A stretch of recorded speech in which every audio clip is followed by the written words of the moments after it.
तो बच्चों let's read our question.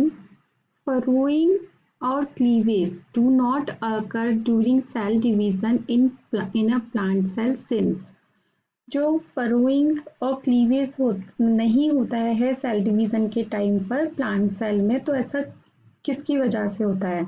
तो ऑप्शन है spindle fibres are absent, B cell division is not required continuously, C it is surrounded by a relatively inextensible structure called cell wall, D all are correct. तो हमारा जो की concept हो जाएगा वो क्या हो जाएगा? सेल फरोइंग. ये किस में होता है? एनिमल सेल में. ठीक है. जो प्लांट सेल होती है उसमें क्या होता है? सेल प्लेट बनती है. ठीक है, सेल प्लेट बनती है. इसमें क्या होता है, हम अब थोड़ा सा डायग्राम से समझ लेते हैं कि पहले ये होता क्या है. डायग्राम से समझ लेते हैं. ये हो गई सेल मेम्ब्रेन और इसके चारों तरफ होती है थोड़ी स्ट्रॉन्ग सेल वॉल. ये है आपके सेल वॉल और ये होती है सेल मेम्ब्रेन. ओके.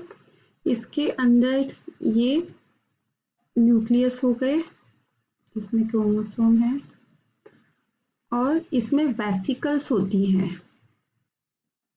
ठीक है. ये वेसिकल्स ही क्या करती हैं? डिवीजन के टाइम पर क्या होता है, ये आपकी सेल मेम्ब्रेन, ये सेल वॉल हो गई, ये न्यूक्लियस. इसमें क्या होता है कि जो वेसिकल्स होती हैं ये ही क्या करती हैं, डिवीजन के टाइम पर एक प्लेट जैसा स्ट्रक्चर बना लेती हैं जिससे कि सेल क्या होती है, डिवाइड हो जाती है. इनको क्या बोलते हैं? इसको प्लेट, सेल प्लेट जो भी है वो बोला जाता है. ठीक है. उसके बाद क्या होगा कि ये जो सेल वॉल है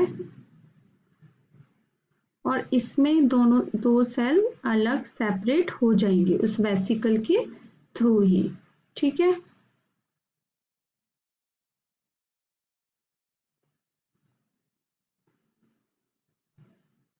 तो इसमें क्या बन रहा है? सेल प्लेट बन रही है. इसलिए इसमें ये क्या, किसकी वजह से ये सब हुआ? ये सेल वॉल है, ये जो है बहुत ज़्यादा स्ट्रांग होती है, आगे डिवाइड नहीं कर पाती है, मतलब इसमें डिवीज़न पॉसिबल नहीं होता है. इसीलिए क्या होता है, बीच में जो वेसिकल्स होती हैं वो ही एक प्लेट टाइप का स्ट्रक्चर बना लेंगी और डिवीज़न हो जाएगा. एनिमल सेल में कुछ अलग होता है. एनिमल सेल में क्या बनता है? क्लीवेज होता है या उसको बोलते हैं सेल फरोइंग. ठीक है. तो इस टाइप का स्ट्रक्चर बनता है. यहाँ पर आपके सेल हो, ये 2 सेल्स जो डॉटर सेल्स बनेंगी वो इस टाइप से अलग अलग हो जाएंगी. ये आपके डॉटर सेल्स बन गई. इसको क्या बोला जाता है? इसको बोला जाता है क्लीवेज फरो. ओके. और ये कॉन्ट्रैक्टिंग रिंग कहलाती है. क्या कहलाती है? Contractile ring. कॉन्ट्रैक्टाइल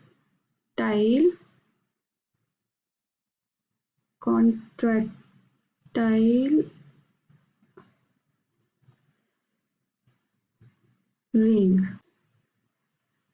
ठीक है. और इससे क्या हो गया, ये 2 डॉटर सेल्स बन गई. ठीक है. तो इसीलिए हम कहते हैं सेल वॉल की वजह से क्या होता है, इसमें प्लेट बनती है, जबकि एनिमल सेल में क्या होता है, वो क्लीवेज होके 2 डॉटर सेल्स में बन जाता है। सेल प्लेट इसमें सेल प्लेट फॉर्मेशन होता है। अब इसमें साइटोकाइनेसिस इन्वॉल्व होता है, मतलब इसमें साइटोप्लाज्म डिवाइड हो जाता है टू, और जिससे कि फरो का फॉर्मेशन होता है और टू डॉटर सेल बन जाती है। किसमें? एनिमल सेल में। अब furrow can't be form because presence of the hard cell wall. ये क्या होती है? बहुत हार्ड होती है, जिसकी वजह से क्या होता है, फरो जो इसमें बना है साइटोकाइनेसिस के डिवीजन से, वो इसमें नहीं बन पाता है। ठीक है, तो अब हम अपना यहाँ देख लेते हैं option. Spindle fibres are absent. तो स्पिंडल फाइबर्स जो होते हैं एनिमल सेल में क्या होता है, और प्लांट सेल। ठीक है, एनिमल सेल में सेंट्रोसोम प्रेजेंट होता है, सेंट्रोसोम प्रेजेंट होता है, जिससे कि क्या होते हैं, स्पिंडल फाइबर्स बनते हैं, जो कि सेल डिवीजन के टाइम पर पोल्स की तरफ क्रोमोसोम को ले जाने का काम करते हैं। प्लांट सेल में जो सेंट्रोसोम होता है वो एब्सेंट होता है। ठीक है, लेकिन जो स्पिंडल फाइबर्स बनते हैं वो किससे बनते हैं? स्पिंडल सेल्फ ऑर्गेनाइजेशन से। स्पिंडल सेल्फ ऑर्गेनाइजेशन प्रेजेंट होता है, जिससे कि क्या बनते हैं, स्पिंडल फाइबर बनते हैं। ठीक है, तो हमारा ये ऑप्शन रॉन्ग हो जाएगा। Cell division is not required continuously. तो ये भी गलत है, क्योंकि सेल डिवीजन कंटिन्यूसली होता रहता है, कभी किसी चीज को रिपेयर करने के लिए, कभी सेल ग्रोथ के लिए, तो वो बहुत जरूरी है कंटिन्यूसली होना। तो नॉट रिक्वायर्ड कंटिन्यूसली ये गलत हो जाएगा। It is surrounded by relatively inextensible structure called cell wall. ये बिल्कुल सही है, क्योंकि हमने बताया सेल फरो इसीलिए ही नहीं बनता प्लांट सेल में, क्योंकि जो सेल वॉल होती है वो बहुत हार्ड होती है, और इसी वजह से उसमें जो वेसिकल्स होती हैं वो फ्यूज होकर एक प्लेट जैसा स्ट्रक्चर बना देती हैं। तो हमारा ये ऑप्शन सी ठीक हो जाएगा। All the correct is wrong. तो हमारा आंसर जो बनेगा वो बनेगा ऑप्शन सी। आई होप आपको ये आंसर समझ में आया होगा। Thank you so much, all the best.